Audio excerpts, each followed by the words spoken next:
The trouble began on that day of love and loneliness, Valentine's Day.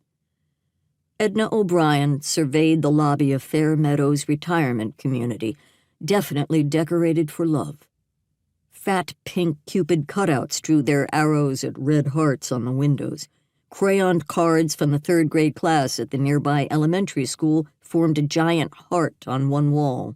Huge vases of roses and carnations crowded the front desk, hiding the perky receptionist from view as soon as one arrangement was whisked away to be delivered to a loved and lucky resident.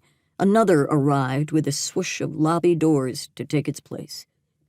Edna turned her back on the mass of flowers and pulled her brown cardigan more tightly around her. None of those bouquets were for her. Stanley had always brought her a box of Whitman's chocolates on Valentine's Day, the kind with the key on the inside of the lid telling you what was in each of the chocolates. She'd always saved the coconut ones for him.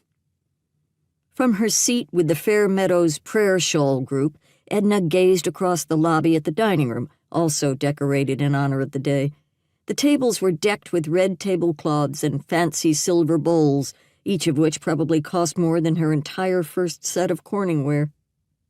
The bowls were filled with white and red striped carnations. Everything about this place is fancy, Edna thought with a shake of her head. Especially her. Jenny Alderman clapped her hands to get the attention of her fellow prayer shawl makers, her many rings sparkling in the sunlight. She teetered slightly in her high-heeled pumps and patted her dyed auburn hair, entirely too red for a woman in her 70s, in Edna's opinion.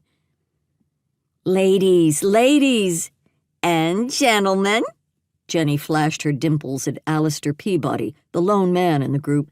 Once she had the attention of the prayer shawl makers, and probably everyone in the lobby, Edna thought, Jenny said, "And now, for the moment you've all been waiting for. We had some great ideas for a name for our prayer shawl group. There were so many good ones, it was hard to decide." Edna suppressed a snort. She bet Susan Thomas, the member who'd suggested they have a contest to choose the name, was sorry she'd ever mentioned it. Whoever came up with the best name would win a gift certificate for 3 skeins of yarn at a fancy yarn shop. Competition had been so fierce, Susan had finally asked someone outside the group to choose the winner.